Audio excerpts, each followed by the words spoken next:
Fala pessoal, boa noite. Sejam todos bem-vindos a mais um Talking Science. E no Talking Science de hoje a gente vai falar de um tema muito importante para você que é professor, que atua na prescrição. É um tema que você que vai vir aí pelo replay fica até o final, porque você vai gostar. Isso vai influenciar bastante na sua prescrição e na fidelização dos seus alunos. Bom, para quem está chegando agora, seja muito bem-vindo. A nossa live de hoje, o nosso Talking Science de hoje vai ser um pouco mais aplicado, na verdade vai ser muito mais aplicado. A gente tem entrado aí nessas tendências mais práticas. Então, a gente falou sobre a praticidade de 7 erros no último Talking Science.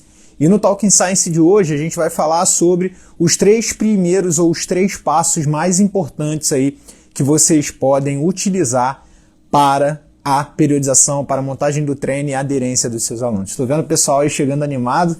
Boa noite, Manu, seja muito bem-vinda. Quem estiver chegando aí, quiser dar um salve, é só mandar aí que eu cito aqui vocês, é sempre um prazer ter vocês aqui. Eu vou conectar no 4G, porque eu não sei como que vai ficar a estabilidade do Wi-Fi. Bom, agora a gente está no 4G, provavelmente a estabilidade vai ser muito maior.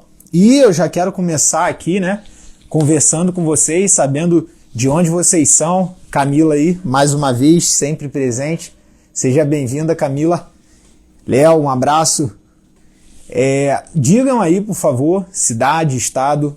É sempre importante saber de onde vocês estão falando, de onde vocês estão ouvindo, né? Porque, na verdade, aqui quem está falando sou eu. E vocês vão... Hoje, eu estou agora, vocês verem, né? Eu estou me organizando cada vez mais. Eu começo o Talking Science já com um material preparado que eu montei para vocês aqui. Sai direto da minha prática, do meu estudo, da minha rotina, e que de fato impactou na minha relação profissional e vai impactar na de relação profissional de vocês com os seus alunos também. Tô vendo o Léo mandando aí, Palmas, Tocantins, um forte abraço, Léo. Tô vendo aí Juiz de Fora, Iraito Vale, um forte abraço, Barreto e São Paulo, Vitória da Conquista. Alguém mandou aí top, só não mandou de onde é, mas seja bem-vindo aí, Adson. Pessoal, muito obrigado a todos vocês que estão aí participando do Talking Science mais uma vez. São José dos Campos, São Paulo. No Talking Science, então, de hoje, vamos lá. Sejam todos muito bem-vindos. Então, no Talking Science de hoje a gente vai aprofundar. Mas antes da gente entrar no conteúdo, eu quero ver se vocês, de fato, estão ativos e participando da live. Isso é importante. Então, faz o seguinte, toca aqui nesse avião, seleciona 3 pessoas e nessas 3 pessoas que vocês selecionarem, elas precisam ser pessoas que precisam desse conteúdo, não é qualquer um. O conteúdo que eu vou passar para vocês hoje, principalmente professor que atua na prática, mas também indivíduo que não é professor, aluno, e quer entender a relação do seu professor com o seu aluno, participa, porque de fato isso vai contribuir demais nessa rotina de treinamento, de adesão ao exercício e dos efeitos benéficos que o exercício pode fazer para o aluno que busca resultado quanto ao exercício no processo de emagrecimento. Muito obrigado pelo compartilhamento, Manu. Quem compartilhou pode avisar aí, e aí eu vou citando aqui, agradecendo. É sempre importante citar e levantar a bola daqueles que participam aqui comigo. Vou beber água. Espero vocês compartilharem enquanto eu bebo água e a gente começa aí, de fato, a nossa conversa.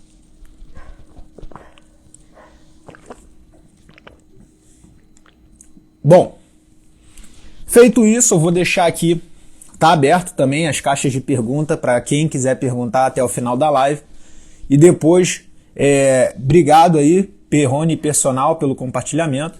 Tá aberto a caixa de pergunta, podem mandar e no final a gente vai desenvolver em cima dessas perguntas. Obrigado a todos que compartilharam.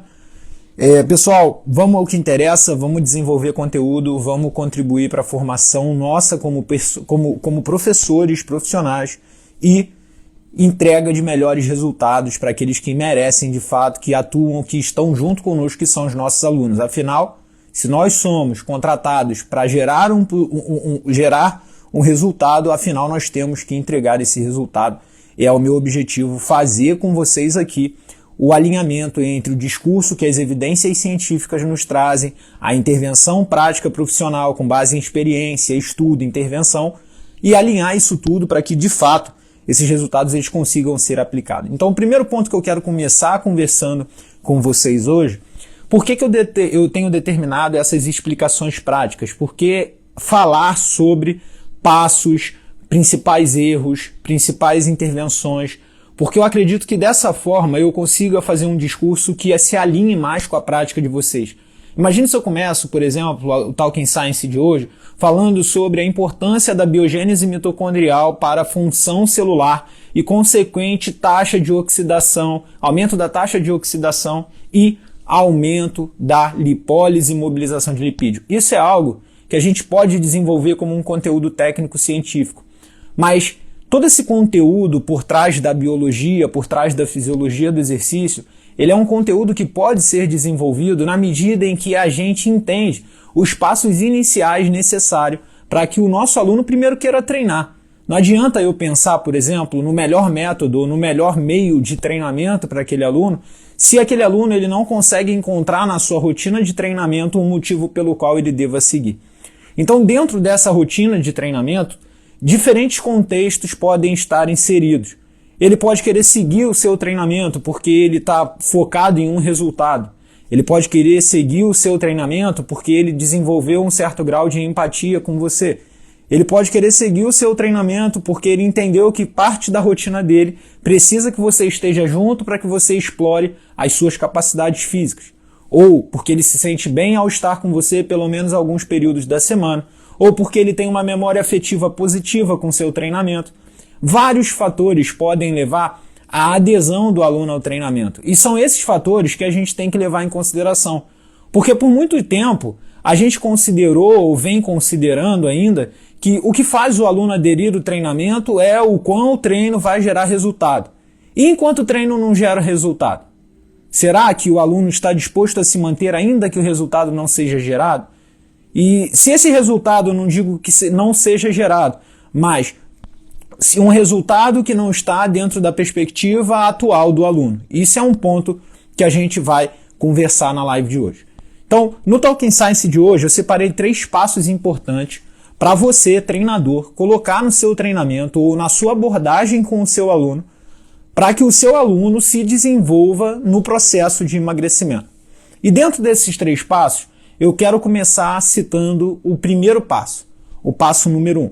O passo número 1, vocês vão se lembrar quando eu falei do erro número 1, lá no último Talking Science, que é o profissional achar que ele sozinho é capaz de emagrecer ou de gerar resultados de emagrecimento no seu aluno. E não é bem por aí, e a gente já conversou sobre isso. Porque quando você centraliza essa responsabilidade para a sua função, você tira a responsabilidade do aluno, a responsabilidade que ele tem de buscar outros meios, como, por exemplo, as estratégias e abordagens multiprofissionais.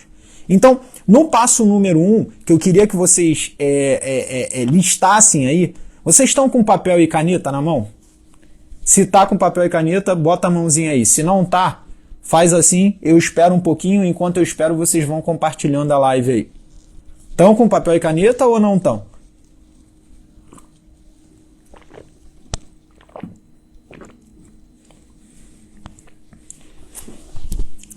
Já falei, vir para o Talking Science é sempre importante estar com papel e caneta na mão.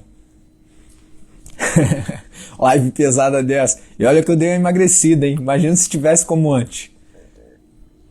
Bom, pessoal, todo mundo tá botando aí que tá com papel e caneta na mão, então que bom, vocês já vêm preparado para o Talking Science. Então vamos para o primeiro passo mais importante, um dos primeiros passos aí mais importante nessa abordagem para prescrição de treinamento do seu aluno no processo de emagrecimento. Camila, logo você que é da comunidade, não tá com papel e caneta na mão, perde ponto, hein? Bom, vamos lá. Interação ou indicação de uma equipe integrada. O que eu estou querendo dizer com isso? Esse é um ponto muito importante. Talvez o ponto mais importante que você vai ouvir sobre prescrição de treinamento para que se gere resultado. E esse resultado, ele vai desde o resultado de um indivíduo que busca, por exemplo, reabilitação de lesão, ao resultado de um indivíduo que busca o processo de emagrecimento, de modificação da composição corporal ou de adesão de novos hábitos. O que isso quer dizer? Interação ou a indicação de uma equipe integrada. Na maioria das vezes, quando a pessoa tem o start de, eu quero mudar o meu estilo de vida, geralmente ela acha que ela sabe como comer, ela sabe o que tem que suplementar, ela sabe o que tem que tomar, mas ela precisa de alguém para dar um gás a mais no treinamento. A maioria das vezes é isso que acontece com os alunos que chegam na academia. Muitos dos alunos chegam para treinar, chegam no salão de treinamento sem nenhum tipo de orientação prévia ou sem nenhum tipo de acompanhamento médico, nutricional, seja o acompanhamento que dentro desse contexto multidisciplinar que for. Então, por exemplo, com exceção dos quadros de reabilitação ou recondicionamento pós-lesão, geralmente esse indivíduo ele vem após das sessões de fisioterapia. Mas quando a gente está falando, por exemplo, de indivíduos que buscam o emagrecimento, esses indivíduos chegam para nós com a seguinte cabeça: quanto mais exercício eu fizer, provavelmente mais eu vou emagrecer. Então, por isso eu preciso fazer muito exercício e preciso fazer exercícios muito intensos. E aí você, quando esbarra com esse aluno, quando esse aluno chega para você, é preciso que você, antes de começar qualquer trabalho de prescrição, desenvolva a conscientização daquele aluno que é preciso a interação com outros profissionais. Ele precisa de abordagens multidisciplinar. Então, o primeiro passo mais importante para que a estratégia do treinamento, no processo do emagrecimento, ela ocorra, é você saber se esse aluno ele tem um acompanhamento médico, um acompanhamento nutricional e, se possível, um acompanhamento psicológico. Por que eu coloco esses 3 parâmetros? Porque o parâmetro médico ele vai nos dar a base geral do que é necessário para desenvolver as capacidades físicas desse indivíduo. A condição de saúde geral, se tem alguma patologia associada, se não tem, ou se tem alguma limitação de caráter hormonal, metabólico, seja qual caráter for. A nutrição, porque quando a gente fala de modificações funcionais e estruturais do organismo, e eu digo estruturais principalmente, como a modificação da composição corporal, o aumento da massa corporal, diminuição de gordura, a gente tem que entender que a base para essa modificação são os aspectos nutricionais, que não adianta o aluno querer compensar uma alimentação irregular com maiores quantidades de exercício, porque isso não vai resultar num processo de emagrecimento saudável. Por muitas das vezes, isso acaba aumentando até o risco do aluno se lesionar devido ao alto volume e alta sobrecarga, e ele ficar sempre tentando compensar as compulsões, os excessos, as estratégias erradas que são assumidas longe de uma orientação profissional de nutrição. Então, é importante também esse aluno ter a orientação de um nutricionista. E essa orientação do nutricionista, ela é fundamental porque eu costumo fazer sempre essa analogia. A analogia do tijolo e do pedreiro. Nós treinadores, nós somos catalisadores. Nós podemos acelerar um processo de resultado.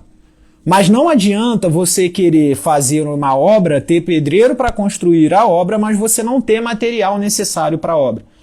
Os nutrientes, tanto os macros quanto os micros, os nutrientes oferecidos, quando calculados de uma maneira fisiologicamente correta, dentro daquilo que o profissional de nutrição é capaz de fazer, ele fornece as bases necessárias para que o processo, a reação, as modificações, tanto funcionais quanto estruturais, ocorram de uma forma positiva e de uma forma mais acelerada, mais eficiente. Então muita gente acha, por exemplo, o seu aluno no início, ele vai achar que, eu não preciso de nutricionista, eu não preciso, por exemplo, de ter um respaldo médico, porque só de me exercitar eu já vou reduzir ali uns 2, 3 quilos.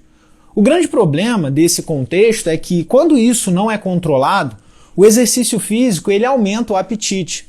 E se esse indivíduo ele não controla a sua refeição, a sua alimentação, se ele não controla os seus hábitos ao longo desse processo, muitas das vezes esse aumento de apetite pode ser deliberadamente levado para um lado de compulsão alimentar ou de comer mais alimentos altamente densos e palatáveis. E aí o cara, ao invés de se ver emagrecendo, ele se vê se exercitando mais e engordando cada vez mais. O terceiro ponto, e tão importante quanto os outros dois, dessa interação multidisciplinar, é o quadro psicológico. A maioria das pessoas que desenvolve, por exemplo, um quadro de obesidade, e eu estou falando dos obesos, de indivíduos que desenvolvem obesidade ou sobrepeso, desenvolvem uma relação emocional com o alimento. E isso já são dados que são publicados. A gente sabe que hoje, principalmente nesse período de quarentena, não digo nem a população sobrepeso e obeso, mas a população em geral, principalmente aqui no Brasil, cerca de mais de 70% das pessoas já relatam sintomas de ansiedade, sintomas de agitação e esses sintomas compulsórios. Então, o tratamento psicológico, a abordagem psicológica no processo de emagrecimento, no processo de readequação alimentar e no processo de autocuidado e autoconhecimento é fundamental para que ao longo desse processo o aluno entenda que emagrecer não significa só fazer mais exercício ou fazer o melhor exercício. Se trata de uma readequação, de um realinhamento de todos os seus hábitos relacionados ao alimento, ao autocuidado, ao autoconhecimento e, consequentemente, essa mudança de hábito, ela traz uma consequência que é a modificação da estrutura corporal. O emagrecimento, ele começa primeiro aqui. Ele começa primeiro na nossa forma de enxergar as coisas, primeiro na nossa forma de se relacionar com as coisas, para que depois, na medida em que a gente enxerga, percebe, se relaciona, a gente haja. Não adianta eu querer entrar, por exemplo, num planejamento de restrição de carboidratos, porque isso entrou na minha cabeça por algum momento, e eu sofrer nesse processo. Se eu sofro no processo de modificação dietética, sem ter um acompanhamento, eu não estou em processo de emagrecimento. Eu estou num processo de privação e toda privação ela é quebrada com atos compulsórios, ou seja, esse indivíduo ele vai voltar para os hábitos que ele desenvolvia antes. Então você, professor, que quer desenvolver, que quer fazer com que o seu aluno ele dê um grande passo no processo de modificação da composição corporal dele, entenda que é necessário a interação médico, nutricionista, psicólogo e treinador. Se o seu aluno não tem, e agora a gente vem para um outro contexto, o meu aluno não tem uma interação médico, psicólogo, nutricionista e eu. Como fazer? Você precisa ter pessoas de confiança das quais você se comunica e das quais você discutiria o caso desse aluno. Então, por exemplo, quando eu tenho considerações sobre alunos que precisam de acompanhamento médico, psicológico ou nutricional, eu tenho os meus contatos diretos que eu recomendo aos meus alunos. O Quirraz como médico, a Adriana como nutricionista, o Roberto como psicólogo. E sempre que é necessário, eu converso sobre os casos dos meus alunos com esses profissionais. Se necessário for, e o aluno já tenha, por exemplo, a pessoa que o acompanhe, é necessário que você, treinador, entre em contato com esse profissional. Você precisa entender o que se passa de maneira completa dentro desse contexto na cabeça do seu aluno, justamente porque é através disso que você consegue determinar melhor as suas intervenções. Faz sentido para vocês? Diz aí, galera.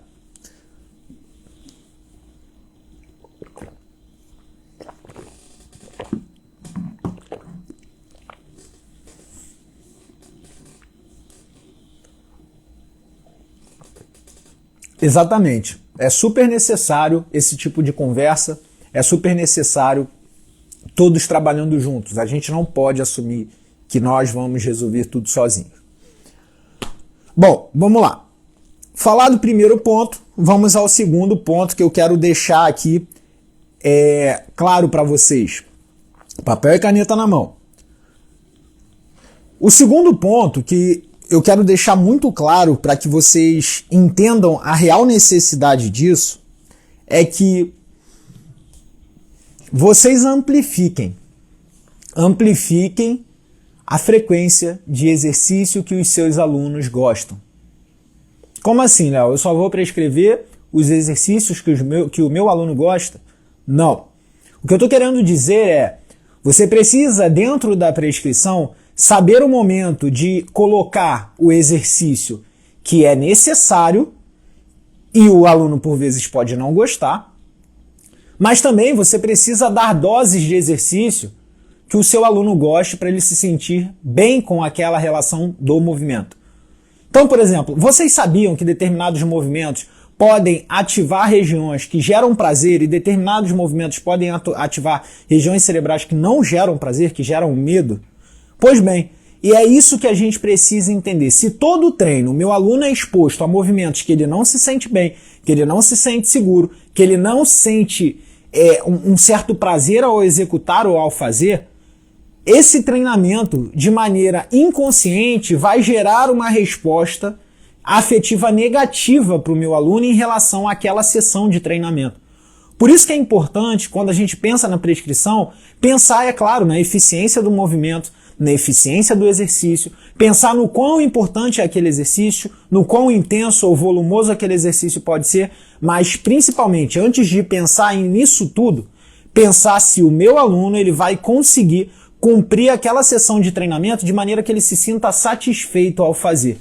Então, o segundo ponto que eu quero que vocês pensem em relação aos 3 passos importantes é você entender que o treinamento precisa ser prazeroso, ele não precisa ser uma regra a ser cumprida. Eu vou dar uma dica de ouro agora para vocês do que eu faço na minha prescrição. Se algum aluno meu estiver assistindo, eu vi que a Carol entrou logo no início, não sei se ela está aí, amanhã provavelmente ela vai falar alguma coisa, que amanhã ela tem treino comigo. Bom, se você que está assistindo agora quiser guarda essa dica, que é uma dica de ouro que eu faço com os meus alunos. Eu identifico, eu anoto, não durante o treino, mas quando eu acabo de treinar, na maioria das vezes, ou eu anoto ou eu já deixo guardado quais são os exercícios que os meus alunos gostam e os meus alunos não gostam. Eu consigo perceber isso nitidamente na forma quando eu pergunto, e ela sabe disso, se ela tiver, ela pode confirmar, que eu geralmente, quando eu acabo de passar o exercício, a primeira pergunta é: e aí, como foi o exercício? Qual foi sua percepção? Esse tipo de pergunta, ele abre margem para várias respostas, e esse tipo de resposta é a que eu quero. Nossa, foi péssimo, não gostei. Ou, nossa, não, suportável, ativou bem a musculatura.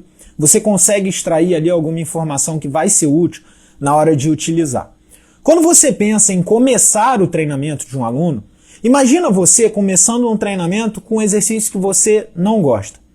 Imagina você que já treina, começando um treinamento com um exercício que você não se sente confortável ao fazer. Nem você, professor, faz isso. Quando você chega na academia, a primeira coisa que você vai fazer, na maioria das vezes, é buscar o exercício que mais te faz confortável. Porque o momento inicial do treinamento é um momento difícil, é um momento que você está quebrando uma certa, vamos dizer assim, né, cinética, uma certa inércia. Você está quebrando ali um certo momento em que você está saindo do seu estado de repouso e você está entrando num momento de pré-condicionamento para o exercício de fato. Então, geralmente, os exercícios iniciais, eles precisam ser exercícios progressivos. E exercícios progressivos que sejam, de fato, exercícios que agradem o teu aluno. Porque se você já começa teu treino fazendo um exercício pesado, um exercício que o aluno não gosta, a primeira resposta que o aluno vai ter ao teu treinamento é: nossa, toda vez que eu venho, que eu começo o treino, eu tenho que fazer. E a primeira lembrança que ele vai ter do teu treino são desses exercícios que são, por muitas das vezes, ruins, que eles não gostam, que são fadigantes. Então, um ponto a considerar é: comece o exercício, claro, com exercício que o aluno gosta? Sim, pode ser, mas com exercício que atinja a função que você queira. Então, dentro daquele conjunto de exercícios que o seu aluno gosta, por que não começar com o exercício necessário para atingir a função dentro do gosto do aluno? E aí uma estratégia que eu uso, e aí essa dica de ouro que eu estou falando aqui eu coloco o exercício necessário que o aluno gosta e o exercício insuportável. Então, por exemplo, começa o treino, exercício que o aluno gosta, exercício insuportável, exercício necessário. Exercício que o aluno gosta, exercício insuportável, exercício necessário. Então, o que classifica isso? O exercício que o aluno gosta é aquele que ele sente prazer, que ele se sente desafiado, que ele consegue fazer bem. O exercício necessário é aquele que ele não sente muito prazer, mas ok, ele tolera, ele faz, ele se sente bem ao fazer. E o exercício insuportável, às vezes pode ser aquele exercício que é extremamente funcional, cumpre extremamente o objetivo da sessão, mas que o aluno não gosta. Toda vez que eu trabalho com algum exercício que o meu aluno não gosta dentro da sessão de treinamento, Ou eu combino um exercício que ele gosta muito com esse exercício, com um exercício que ele não gosta, ou eu coloco um exercício que ele gosta muito ao final daquele exercício que ele não gosta. Eu sempre começo o treino e termino o treino com exercícios que o meu aluno gosta. Por quê? Eu preciso que o meu aluno comece o treino e termine o treino tendo as melhores sensações, as melhores respostas afetivas que ele possa ter com aquele treinamento. Por que eu faço isso? Porque eu entendo que na medida que o indivíduo desenvolve afeto, na medida em que o indivíduo gosta daquilo que faz, ele mantém o que é feito. Ninguém sustenta aquilo que não é prazeroso. Ninguém sustenta aquilo que não dá felicidade, que não dá satisfação. Se o teu treino não entrega, ainda que entregue o máximo de resultado possível, se ele não entregar uma sensação de dever cumprido, de satisfação, de prazer para o teu aluno, provavelmente esse aluno ele pode desistir ao longo do processo, ou ele pode associar o seu treinamento a algo penoso, doloroso, que ele tem sempre que dar o máximo, que no dia que ele está cansado ele não vai conseguir fazer. Galera, no contexto de saúde e emagrecimento saudável a longo prazo, não é essa teoria de no pain, no gain. Ninguém sente dor a todo tempo e se sente feliz. Não é porque você vai sentir dor, cansaço, fadiga a todo tempo que você vai ter o melhor resultado. Então, professor, um ponto importante a se considerar. A prescrição do treinamento do seu aluno precisa e tem que ser fisiologicamente correta, seguindo os princípios de treinamento, as variáveis de treinamento, controlando a intensidade, o volume. Isso é fundamental, isso é básico e é isso que a gente desenvolve junto dos nossos estudos. Mas a sua prescrição precisa levar em consideração o prazer e o bem-estar daquele que está ali com você. Não porque você quer que aquela pessoa se torne dependente de você, mas sim porque você quer que aquela pessoa se torne cada vez mais adepta ao exercício. É isso que traz com a pessoa cada vez mais satisfação, cada vez mais vontade, cada vez mais interesse em praticar o exercício físico. A Jéssica colocou aqui, se o aluno não gosta de fazer aeróbio, se o aluno não gosta de fazer aeróbio, Jéssica, existem várias formas de você estimular a capacidade cardiorrespiratória. Você pode fazer treinamentos em circuito, você pode reduzir os intervalos entre as séries e aumentar o volume de treinamento, você pode colocar, por exemplo, dentro daquela sessão, momentos curtos de atividades aeróbias, como por exemplo, entre a cada 3 blocos de exercício você vai fazer 5 minutos de bike pedalando numa intensidade mais elevada. Você pode brincar com essas variáveis, desde que respeitando as condições fisiológicas do indivíduo. É exatamente esse controle de variáveis fisiológicas que ao longo do tempo a gente vai desenvolvendo, ao longo do tempo que a gente vai conversar justamente sobre prescrição, sobre intervenção. Mas eu preciso que vocês entendam esses passos iniciais. Faz sentido para vocês isso que está sendo dito? Essa relação de o indivíduo fazer o exercício que gosta para ele se manter ativo e praticando o exercício físico? Diz aí, galera.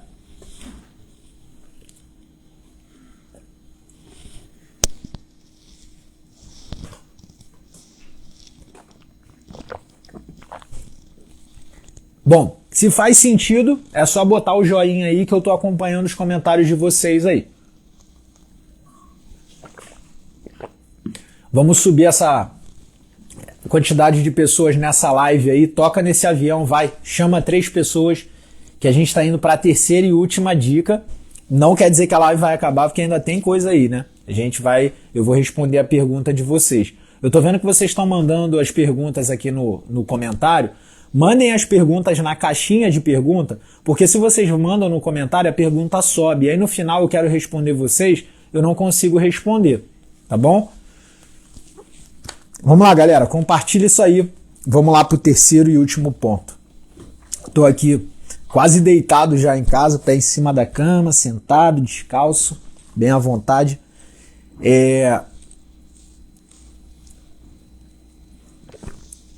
Quero saber aí o que vocês estão achando dessas lives em que eu entro, começo a conversar com vocês. Vocês estão gostando? Vira e mexe aí, aparece alguém conversando, participando, dando seu relato. Hoje teve um relato muito legal da Fernanda, né, que perdeu 41 quilos. Ela deu o relato completo dela e depois do tempo que ela passou a acompanhar aqui o nosso trabalho, a Fernanda falou que alavancou incrivelmente a quantidade de alunos, a relação profissional dela melhorou bastante.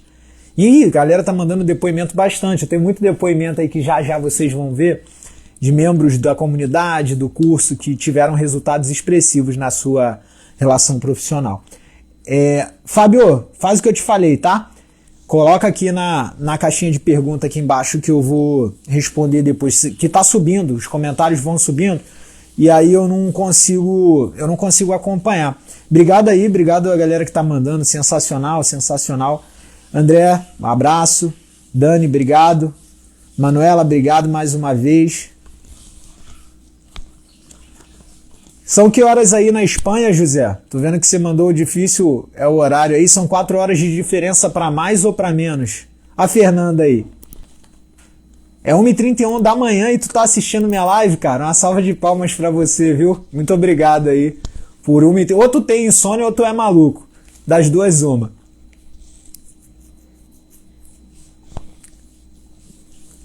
Bom, vamos lá. Agora 1h32, ok, atualizou 1 minuto. Muito obrigado, José. Bom, o terceiro ponto que eu separei aqui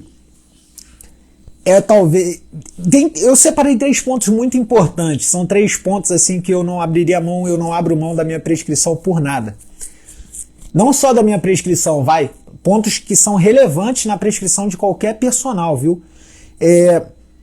Esse terceiro ponto, galera, é o ponto que talvez seja o mais difícil para a maioria dos profissionais que não se atualizam. Esse é o terceiro ponto e talvez seja o mais difícil para aquele personal, para aquele profissional que não se atualiza. E por isso, presta muita atenção, porque é esse ponto que define, separa de fato a criança dos adultos.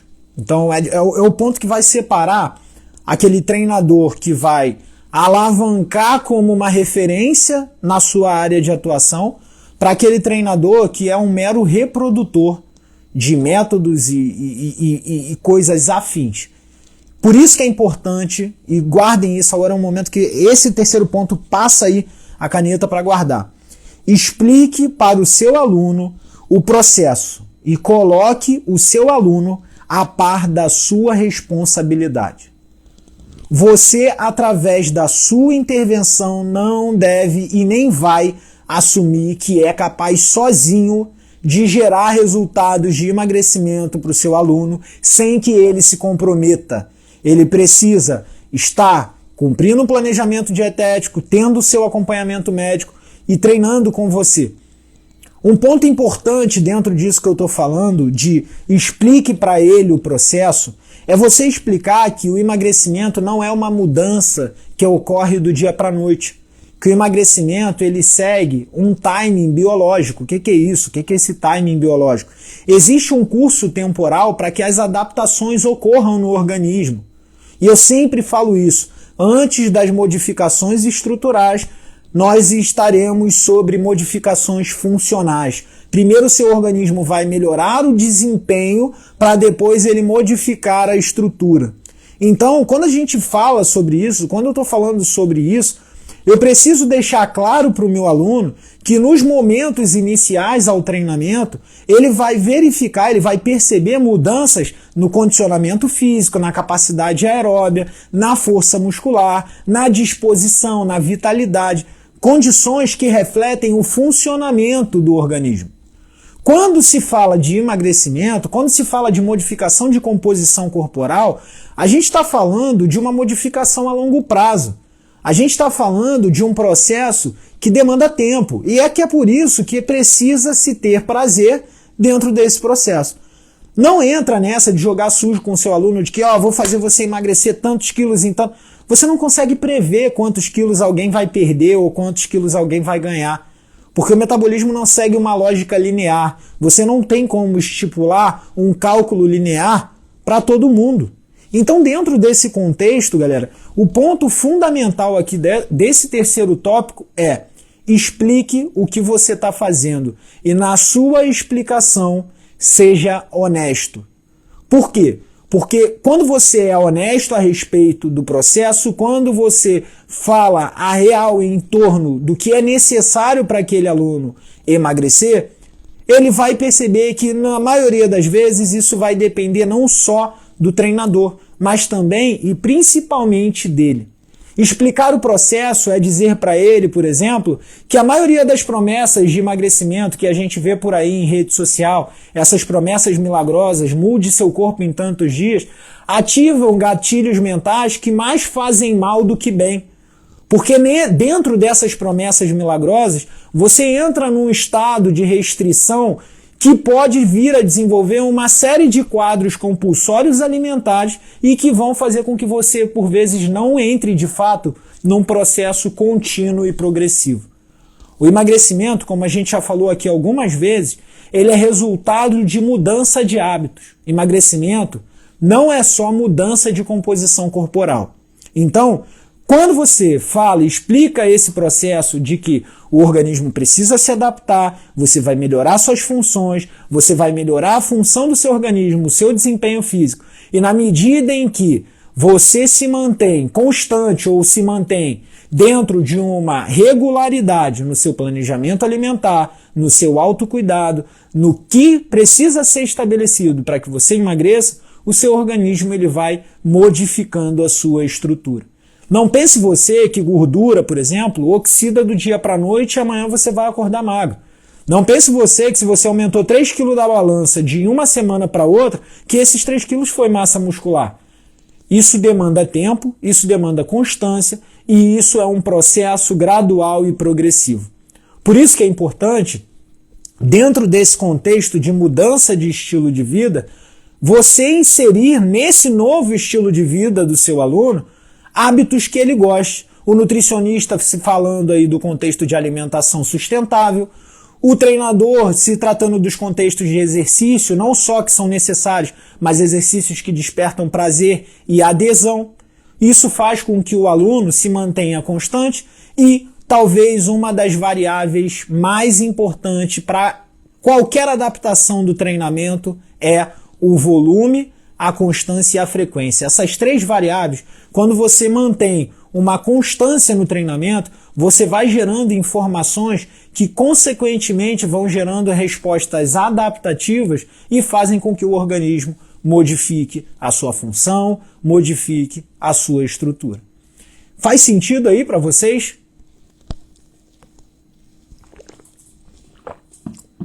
Se faz, bota o joinha aí, compartilha isso, vamos subir mais. Já chegamos quase nos 50 simultâneo aqui.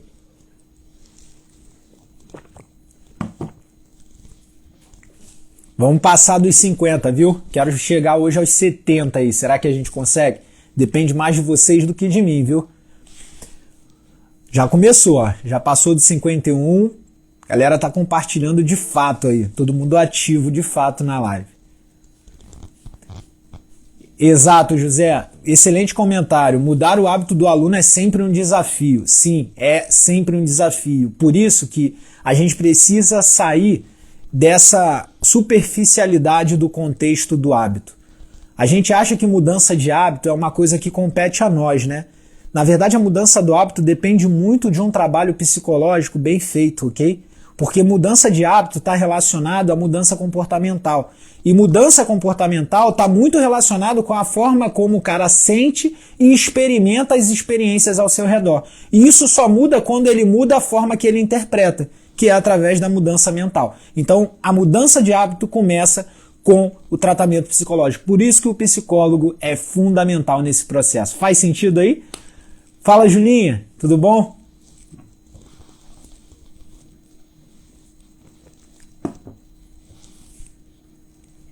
Bom, guardem isso da mudança de hábito que eu acabei de falar, porque isso é um ponto-chave. Não somos nós que desenvolvemos a mudança de hábito em si.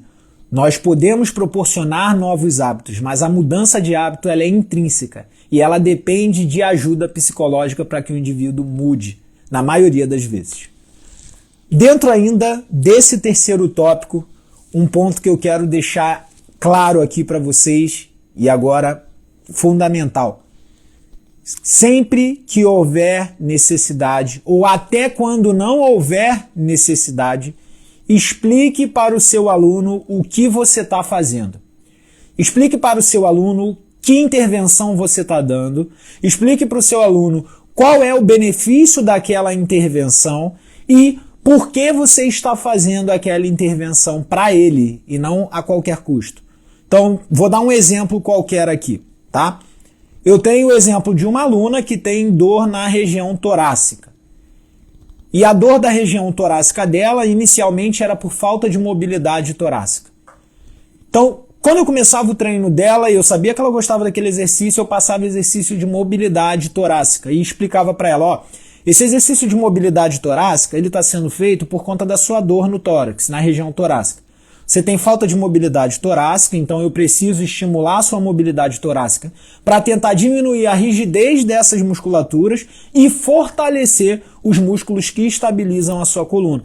Fazendo assim, a gente vai reduzir a chance de redução de dor da sua coluna nessa região, ela é alta e você vai se movimentar muito melhor com determinados exercícios. Então, reparem, eu expliquei o motivo que eu estava fazendo o exercício, como que aquele exercício é importante para ela e por que ela tinha que fazer. E por que eu estou falando isso para vocês? Porque por vezes, e na grande maioria das vezes, o aluno precisa entender a real necessidade dele fazer aquele treinamento, porque aquilo vai gerar algum benefício para ele. Se você não fala e simplesmente coloca ele no aparelho e faz isso aí, que é assim que tem que ser feito, você vira um mero reprodutor de séries de treinamento e um mero corretor de movimentos. Você não está ali criando o racional do seu treinamento. Você não está passando as bases racionais do seu treinamento. E se tratando de gerar estímulos para a mudança de hábito, um ponto muito importante a se considerar é que as condições racionais influenciam nas nossas escolhas. Eu, enquanto estava montando o plano do Talking Science de hoje, eu anotei uma frase que eu achei que seria assim fundamental para vocês guardarem. A razão traz a reflexão antes da ação. Eu vou deixar escrito aqui para vocês: a razão traz a reflexão antes da ação. Por que eu estou falando isso? Se eu estimulo, tá marcado aí, se eu estimulo o motivo racional daquele treinamento para o meu aluno, toda vez que ele for treinar ou for fazer qualquer coisa relacionada ao que foi explicado, ele vai refletir antes de fazer. Ele vai sempre lembrar daquela explicação. E essa razão faz com que o indivíduo também mude os seus hábitos. Pessoal, momento do print, eu tô vendo aí, meu caderno tá cheio de anotações das suas lives, mano, que bom, fico feliz. O objetivo aqui, de fato, é entregar conteúdo para vocês, para que vocês modifiquem a prescrição, que consigam gerar bons resultados para os seus alunos, consigam, de fato, trazer resultados apoiados em evidências e, consequentemente, isso é fato, um trabalho bem feito traz uma remuneração melhor. O objetivo é fazer você, seu aluno, todo mundo se beneficiar. Momento do print, convido vocês a printarem, marcarem aí, hashtag Talking Science, me marquem para que eu possa repostar vocês. Então, o momento do print está aí, printem por favor, compartilhem.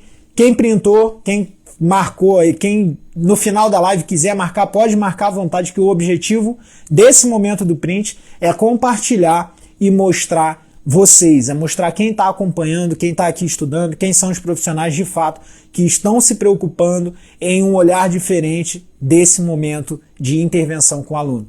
José, aguardo o teu print, te marquei, hein, cara. Ninguém mandou tu ficar até 1h30 da manhã aí me assistindo. Pessoal, então eu coloquei 3 pontos. Eu coloquei 3. Obrigado aí, mano, por tirar o print. Obrigado aí, pessoal, que tá mandando aí as mensagens. Eu coloquei 3 pontos principais no Talking Science de hoje, justamente para que vocês reflitam sobre isso. O primeiro ponto, a interação com outros profissionais é fundamental. O segundo ponto, pensar nos exercícios que os seus alunos gostam e distribuir eles ao longo do treinamento. E o terceiro ponto, passar não só a responsabilidade, mas a conscientização daquilo que está sendo feito para o seu aluno. Esses 3 pontos são básicos e fundamentais para que você consiga desenvolver um bom trabalho de prescrição e fundamentais para gerar sustentabilidade, resultado e consequente retorno no sentido de resultado para os seus alunos e reconhecimento profissional mediante os resultados que vocês oferecem dentro da capacidade desses alunos. Bom, eu falei para vocês que ia responder as perguntas. Estou vendo aí várias mensagens, obrigado pessoal. Tem 5 perguntinhas aqui que foram enviadas, então vamos lá, eu vou responder aqui algumas delas. A Andréa mandou aqui, como organizar um treino para o meu aluno que tem como objetivo o emagrecimento? Bom, feito isso tudo que eu conversei aqui, Andréa, sobre a abordagem multidisciplinar, sobre a estratégia que vai ser adotada pelo nutricionista, pelo médico, pelo psicólogo, e essa conversa entre essa abordagem integrada de fato, o treinamento ele tem como 3 bases fundamentais que não vão mudar, ok? Bases que são necessárias. Você precisa desenvolver capacidades físicas. Então você tem que pensar em desenvolver capacidade de força, capacidade aeróbia e capacidade, flexibilidade ou mobilidade, capacidade física funcional. Quando a gente pensa em montar um treinamento com o objetivo de emagrecimento, a gente tem que pensar que primeiro, antes de eu querer emagrecer aquele aluno, eu preciso entender quais são os pontos fracos daquele aluno. Porque o meu elo mais forte é tão forte quanto o meu elo mais fraco. Então, por exemplo, eu não posso pensar em emagrecer ou pensar em aumentar a intensidade, não digo nem pensar em emagrecer, eu não posso pensar em aumentar a intensidade, aumentar o volume de treino, em dar carga de treino para um aluno que está cheio de dor ou que tem movimentos funcionalmente equiparados e errados, movimentos que não correspondem a uma perspectiva anatômica funcional. Então, geralmente, os primeiros meses ali é um mês de teste, onde você vai treinar o seu aluno, você vai tentar corrigir movimentos indesejados, você vai trabalhar mobilidade, estabilidade, alongamento, e você vai desenvolvendo as capacidades básicas que o aluno precisa para ser estimulado em um treinamento de alta ou maior intensidade.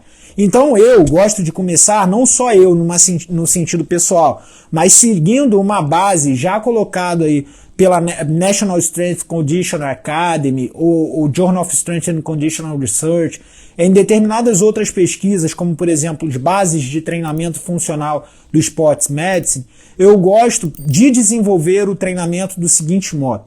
Eu estimulo o movimento articular sem carga com trabalhos de mobilidade inicial, faço os exercícios de estabilidade, de ativação de musculaturas estabilizadoras, como por exemplo, glúteo, abdômen, musculatura do assoalho pélvico, musculatura do transverso abdominal. E após isso, eu começo os exercícios de trabalho de força, e não digo força máxima, mas o trabalho de fortalecimento muscular. Esse trabalho de fortalecimento muscular é um trabalho que vai ser desenvolvido em cima da necessidade do aluno, por isso que é preciso fazer uma boa avaliação. Feito o trabalho de fortalecimento muscular, eu faço então o desenvolvimento em cima dessa sessão e posso acrescentar ou não o treinamento aeróbio. Isso vai depender do ajuste dietético que está sendo feito, do ajuste nutricional, no caso, né, do gosto do indivíduo e da disponibilidade do indivíduo. Esse treinamento ele pode ser imediatamente após a sessão, mas se você quiser, por exemplo, combinar os efeitos, né, do treino aeróbio com treino de força, você coloca imediatamente após a sessão ou no início da sessão. Isso vai depender do objetivo, né? Isso fica para uma outra conversa, porque senão fica só nessa pergunta. Mas falando, por exemplo, de não anular tanto os efeitos do treinamento de força, que não anula tanto assim, principalmente no indivíduo destreinado, você pode colocar ele em um outro momento, tá? Mas sobre essa relação de treinamento combinado e treinamento concorrente, a gente vai conversar numa próxima live, tá bom? Espero ter respondido aí sua pergunta e ter ajudado os demais aí.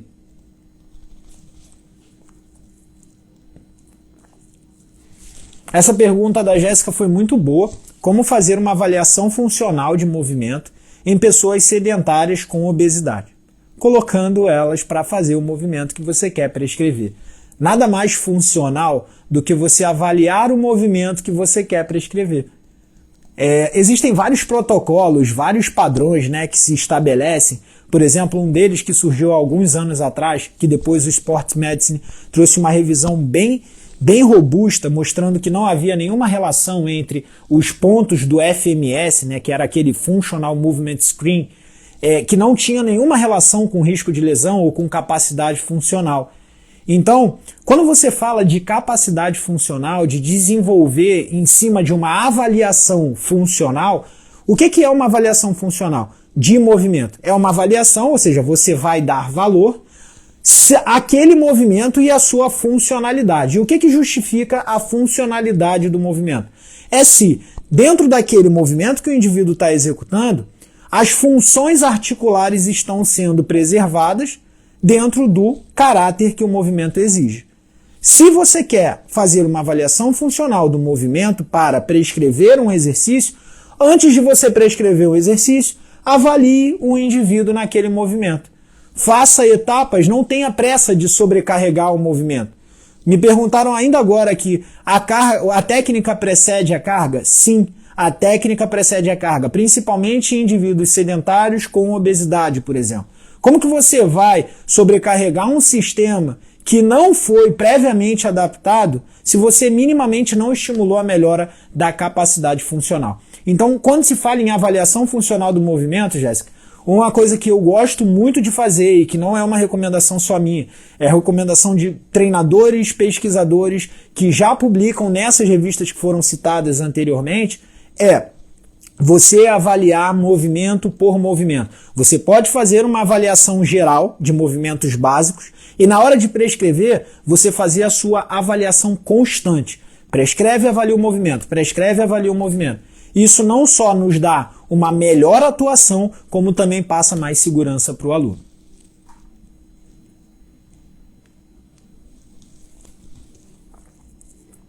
Bom, a minha opinião sobre o FMS foi o Célio que mandou aqui.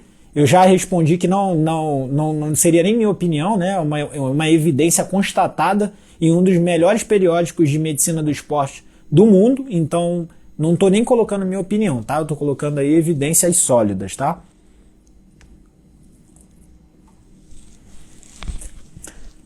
Vitor colocou aí, tem um aluno obesa, não vai até a academia por vergonha.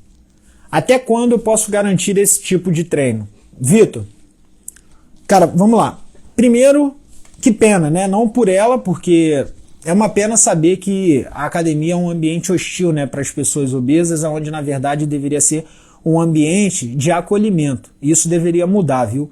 Eu acho que as academias deveriam pensar sobre a relação de acolhimento dessas pessoas que buscam se inserir no exercício físico para mudar também parte do seu estilo de vida. Como você pode garantir um treino eficiente para uma pessoa que não vai à academia? É possível você desenvolver, treinar essa aluna em casa, tá? Você pode treinar essa aluna em casa através de treinamentos online, em que você liga ali sua live e participa com ela, indo até a casa dela, ou de planilhas de treinamento.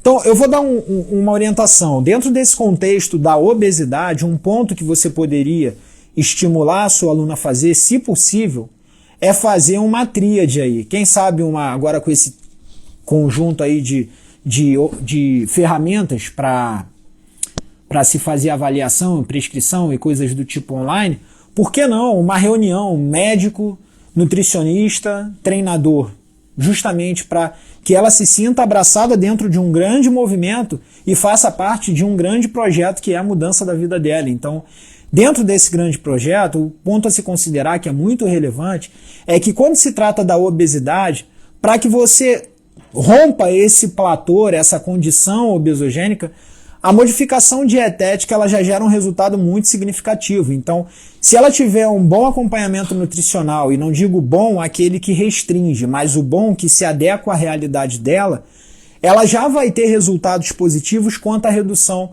da gordura corporal quanto à modificação de hábitos. E na medida em que você, como treinador, vai acelerando esse processo com treinos que ela pode fazer em casa, consequentemente você vai gerando mudança, tá? Eu dou o exemplo, sempre dou o exemplo quando se fala de treinar em casa aqui da Carol, porque a Carol, embora não seja uma pessoa obesa e também não seja uma pessoa descondicionada, ela passou a frequentar a academia talvez de uns 7 meses para cá. Porque antes ela treinava em casa, antes com um treino que ela tinha prescrito, depois eu passei a prescrever o treino dela, e dentro dessa prescrição de treino, dentro desse período, ela conseguiu reduzir mais ou menos ali uns 6 quilos de gordura treinando em casa. O que quer dizer que não foi só o treinamento em si. Claro, ela fez uma modificação dietética acompanhada por um nutricionista e ela conseguiu resultados. Então, é possível ter resultados sim, desde que as outras variáveis relacionadas ao emagrecimento sejam controladas e que se tenha um auxílio aí de outros profissionais. Respondi a sua pergunta? Galera, respondi a pergunta de vocês aí? Espero que sim, espero que vocês tenham gostado da live de hoje, do Talking Science de hoje, um Talk Science bem prático. Assim como vocês têm o caderninho de vocês de anotação, eu tenho o meu caderninho aqui também, eu anoto tudo que a gente faz junto aqui. É uma forma de organizar e de trazer de fato um estudo organizado para vocês. Essa semana o nosso último Talking Science é hoje, né? Semana que vem a gente vai começar com uma nova relação aí, ó. O Talking Science vai se manter, mas a gente vai iniciar um novo projeto e esse projeto é para vocês, literalmente. Vocês vão aparecer ao vivo aqui comigo, só que agora com data e hora marcada. Quem quiser aparecer, perguntar, dar depoimento, falar o que está aprendendo, como isso tem mudado na profissão, eu quero ver vocês aqui, ó, no Instagram, para que todos nós possamos compartilhar e dividir experiências aqui. Crescer juntos, de mãos dadas. Galera, muito obrigado pela live de hoje, por todos vocês que estão aqui. O Talking Science vai ficar salvo, viu? Então, depois daqui vai ficar salvo lá no meu perfil.